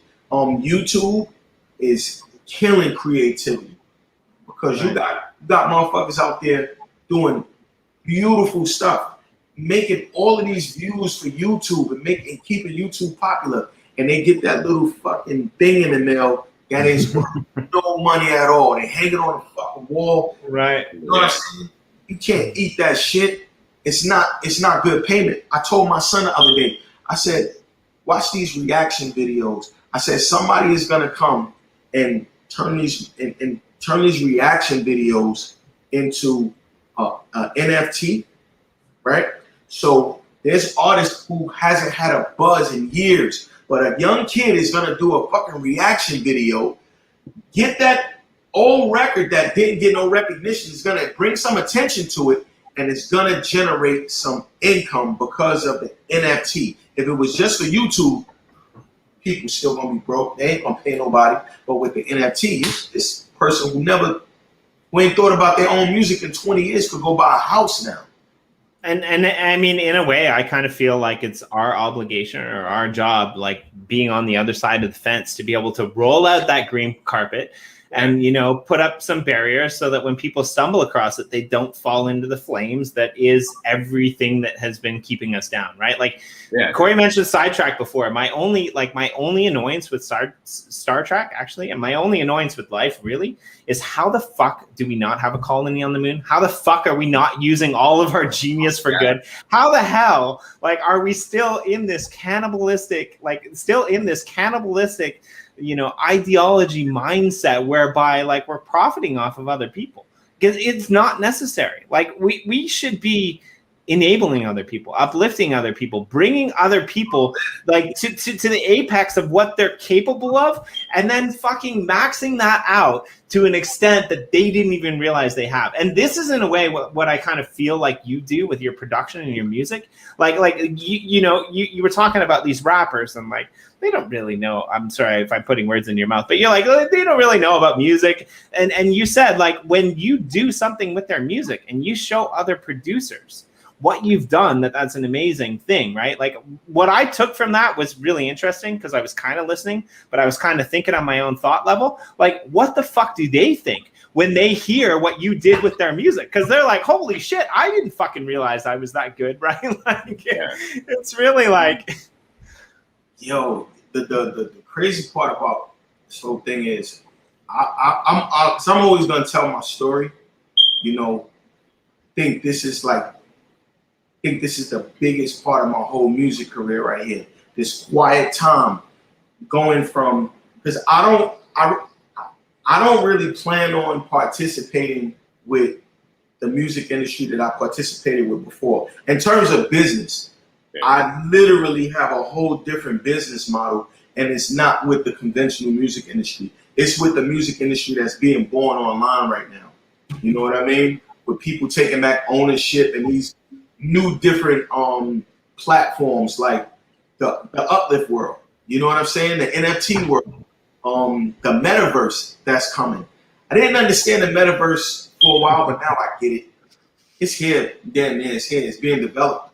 You know, that's where I want to rebuild my career at. And when people see me rebuilding my career on the part of the internet that's fixed, everybody is gonna come, because there was a time where if your music industry wasn't working in the real material physical world with selling CDs and physical albums, you could go on the internet and you could spread your music out to the world. That happened. And we saw great musicians come out of that. Now, that was a wild, wild west jungle and nobody was getting treated fair. Now we have blockchain. So all of the musicians that are flooding in that never had an opportunity before. See, before it was a matter of I can't be heard. Now the internet came, now everybody could be heard. Now it's like I can't be treated fair. I can't get treated fair. Oh, that's what blockchain is doing, it's fixing it. And I hate to keep going on this rant about it, but it's true. It's true. Like you're saying, one time it was I can't be heard.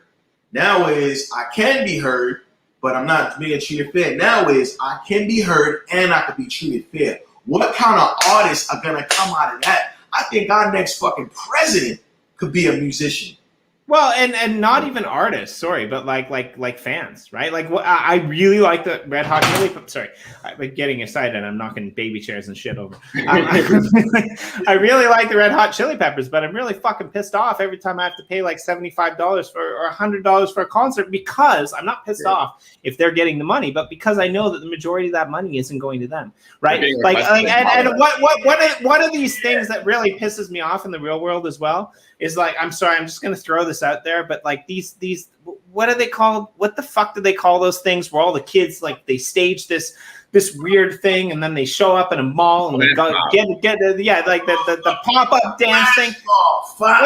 Yeah, right. Like, so screw the Mash Mob, because this is what I want to do. I want to fucking NFTize it. I want to fucking put that shit on the blockchain. What I want to do is I want to have every single fucking artist who is on Wax, who is on Yoshidrops, I want to have them make a shit ton of money. I want to have them come in. I want to have them own their own music, and I want to have them devy these, NFTs out. And then like 24 hours before, because they're so happy that they're actually getting paid, they can walk into a city, they can book a venue, and they can say, look, if you fucking own this NFT, you can walk in here and you can see that show.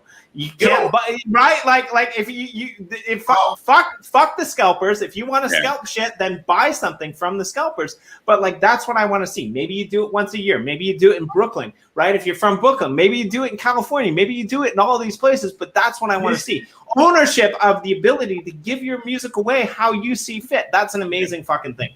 Yo, bro, you know what I can't wait for, right? And I'm learning I'm understanding this now.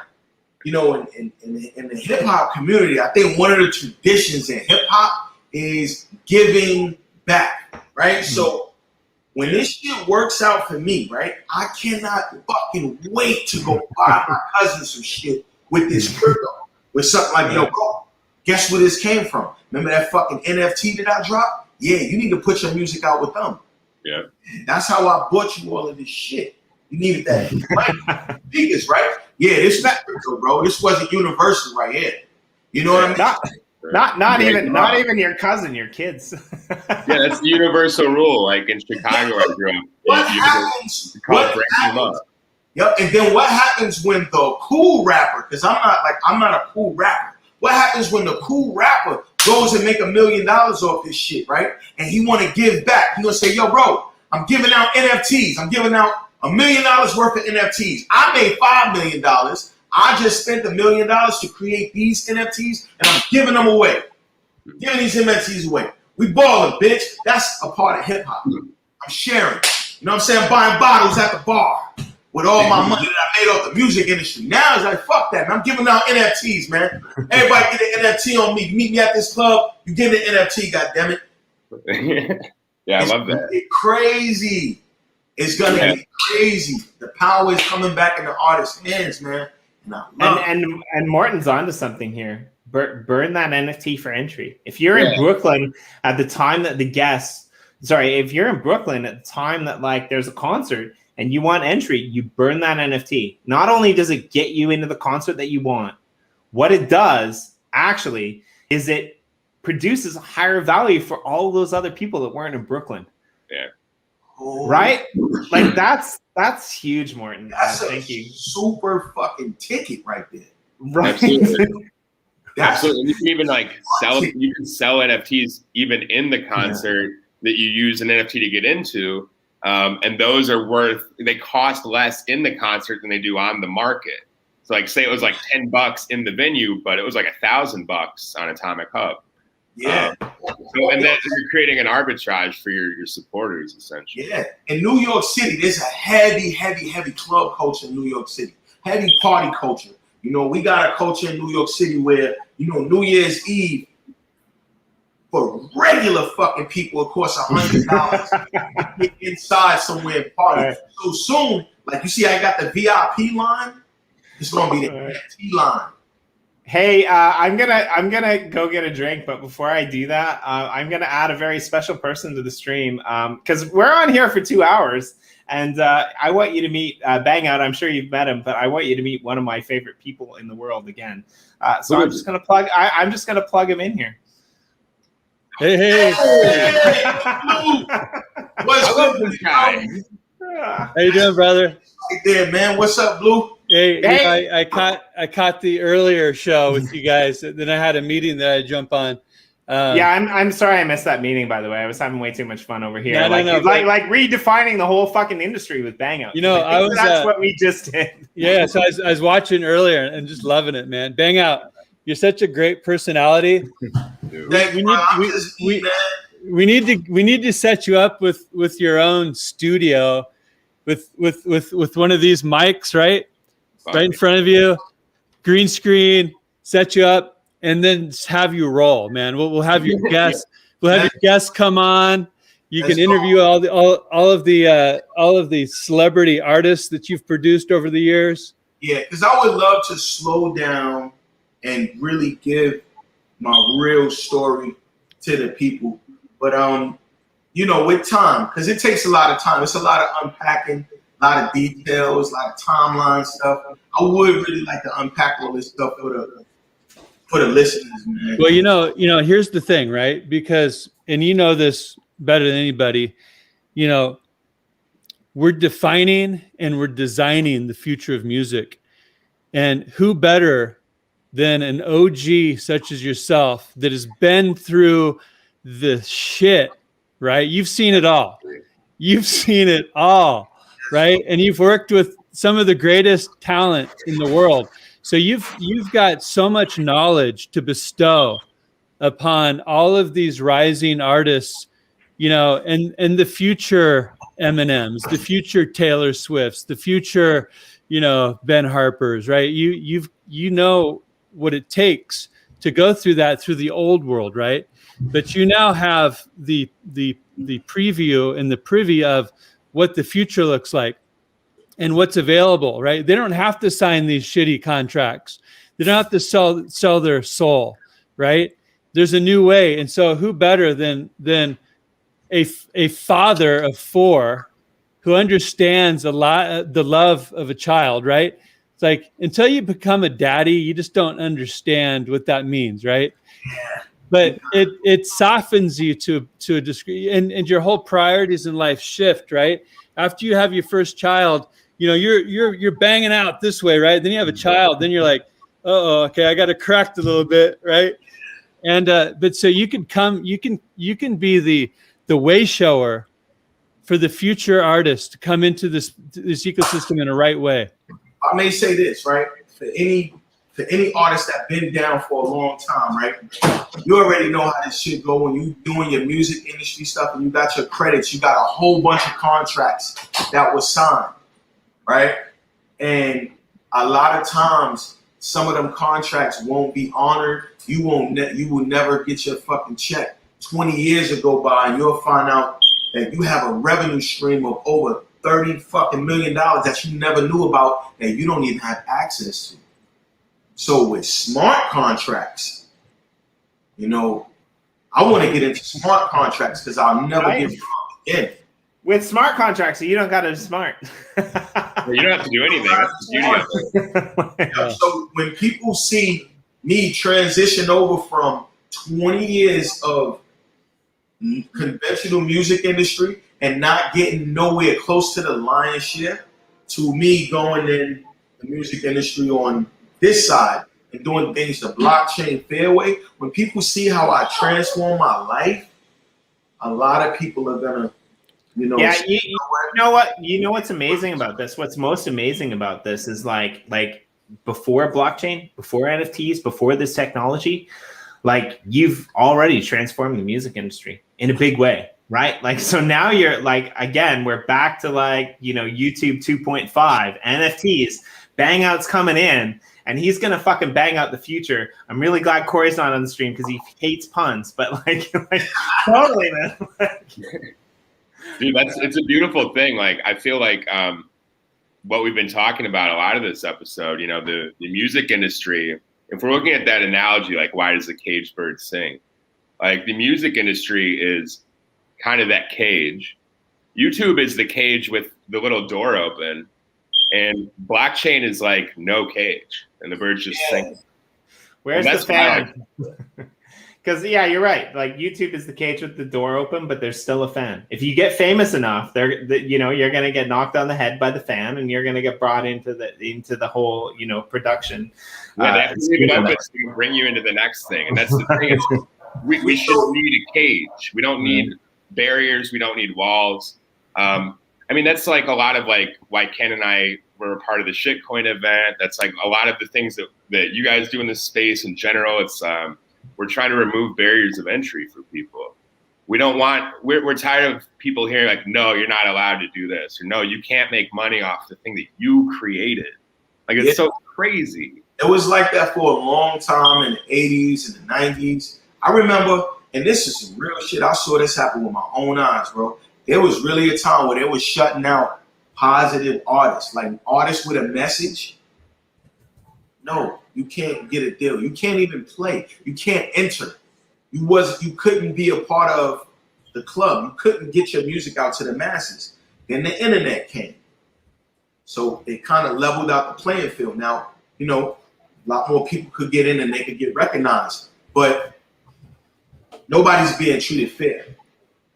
Just because you're independent and you got your Spotify and YouTube shit going on, none of them people are being treated fair, really. When you tally up the real fucking spends, these artists are getting robbed more than they ever been getting robbed. Now you got blockchain technology. Now anybody could get in, because anybody could get in now, but now anybody can be treated fair. That's the way this shit should be. Again, going back to that, it gives the power back to the creators, right? Because they can create their own works, they can put it on the blockchain, they can release with whoever they want to, and that's where the power lies, right? Like if you're a production company whereby you solicit creators and then you create that, then you deserve the funding for that, right? But if you're an individual artist and like the oxymorons where you're looking at the world and you're like, this doesn't make sense to us, and wait, we just made a shit ton of money and now we can go on tour and we can create more shit. Like, you're giving the money back to the creators, and that's what the amazing thing about this for me is. The next Master P, the next new young Master P is watching this shit now. The next Rap-A-Lot, the next Wu-Tang, the next I'm an old school dude, the next Nas, or the next Young Thug, the next little Uzi Vert. The next little Uzi Vert is not looking at Spotify like that's the way to go. The next little Uzi Vert is looking at these NFTs and these blockchains. I'm gonna get myself into trouble here because Nathan and I had this conversation off air, before the show aired. The next Wu-Tang, but maybe the old Wu-Tang, because the beautiful thing about contracts is there's always fucking loopholes. So if you're an artist and you're watching this, find the loophole and come hang out with us over here at Yoshidrops. And they'd be perfect for this, because they essentially created the first NFT album and didn't realize it with that one of one that they sold to Martin Shkreli, the Pharma Bro. Do you remember this? Yes. I don't know who I was talking to the other day. Somebody said if Martin Shkreli wasn't a jackass and did it right, that would, I don't know. It's gonna we'll do it again. We'll do it the right way. Yes. Do it the right way. Because like me and Blue was talking the other night, we got some things, man. Some things, some people. There's a lot of people and things that will overlook their music that would kill shit in the NFT space right now, because these artists still have some of these intellectual properties. I know people with intellectual properties that are scared to death to even do anything with them because of the nightmare they've been through before. You know what I'm saying? Now you can make these phone calls like, yo, bro, remember all that fucking music you got? Remember all them pictures? Remember that memorabilia? You can make your money now. Hey, you remember when Spider-Man came back home to Marvel? I mean, it's a whole new world.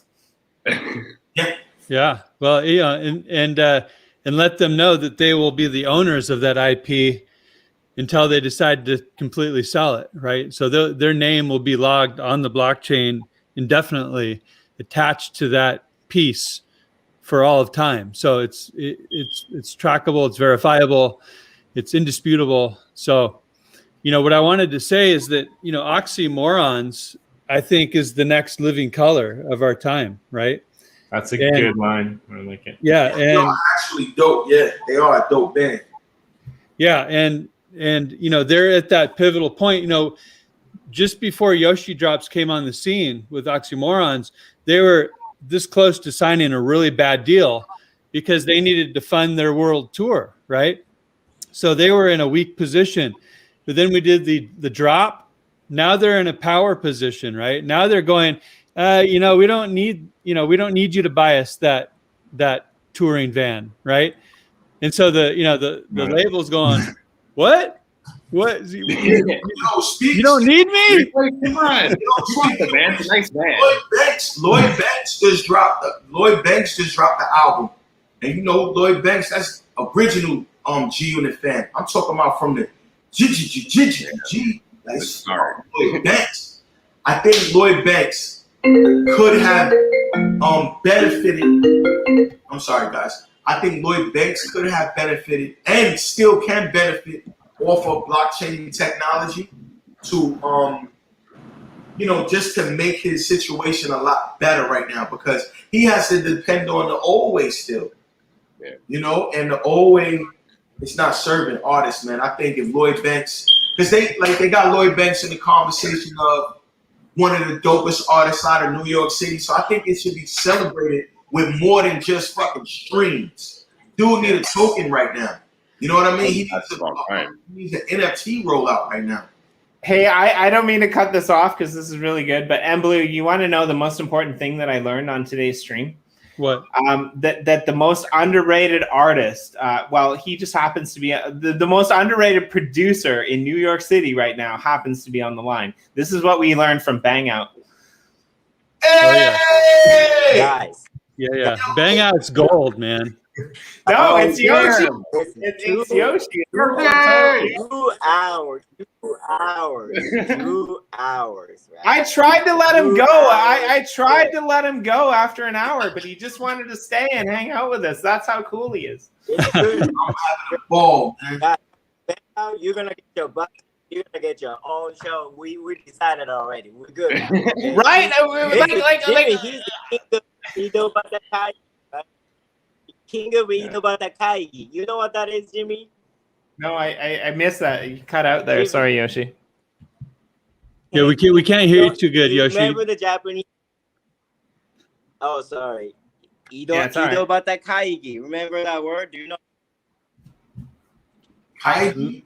Yeah, But guys, listen. 2 hours is good. 2 hours is good. Let's close it down now. He wants me to get to work. Right. Go work for you. On a call, it takes 2 or 3 hours. We need you to do something here. No, but seriously, BangOut, like I would love you to do your own thing, but if you don't want to like set it up, please come on here and like bang out the artists. Like we need that show on this channel, and you'd be awesome on it. So feel free to jump on here anytime. You know, I'll fly you out to where I'm at, and you can come to my studio, and we can do one of these live in person too. I mean, I'm down for whatever. You on the West Coast? I'm in North Carolina, Greensboro. Oh, interesting. Yeah, actually. But yo, I can't wait until my community of people start getting involved with this with this blockchain thing, and Blue said something really interesting the other day. There's gonna be a way where people can just buy NFTs with their credit card. I think that's a major gateway to getting, and I'm not gonna say the normal regular people, right? But you know what? I'm one of the normal regular people too. Yeah. There's a community of people who don't pay attention to shit. We have a short attention span, and we're not with this new technology shit. So with being able to use credit cards to buy into NFTs, that's gonna bring a lot of people who don't really pay attention. Because my friends ain't gonna go buy my own fucking NFT, because they're not gonna go buy wax. They're not gonna go buy cryptocurrency. But if they could do it with their credit card, got it. I'm gonna go buy your NFT, so I hope that I'm your friend because I That's really coming. want to be. That's coming. Yep. And before we end, we're going to be having the 50 coin upgrades into the Club 50 silver, gold, and platinum coming out here pretty soon. We're going to have Club 50 in the Uplift metaverse. We've got Music City coming in the Uplift metaverse. There's a lot of great things happening. Also, check out 50 Cent's liquor line. We're devising a really cool kind of tie into that. It's called Reserve. Is it called Reserve Club? Anyways, Google 50 Cent liquor, and you'll see his offering. It's pretty awesome. So we're doing a really cool tie-in with that. We're creating Club 50 in the metaverse. We're having 50 Cent coin upgrades into that. Tier structures, silver, gold, and platinum. Those will be your memberships into Club 50. So good things happening. BangOut is going to be banging it out in Yoshidrops here coming soon. We're going to make him a YouTube sensation, mentor, music manager of the up and comers. At the same time, dropping the beats big time and changing the world, designing the future of music with Yoshidrops. Yeah, we're totally gonna nifty this up for sure. Hey, Nathan, give us your best drop. Go. You're on the air. I don't know. Fuck it. I'll fucking do it.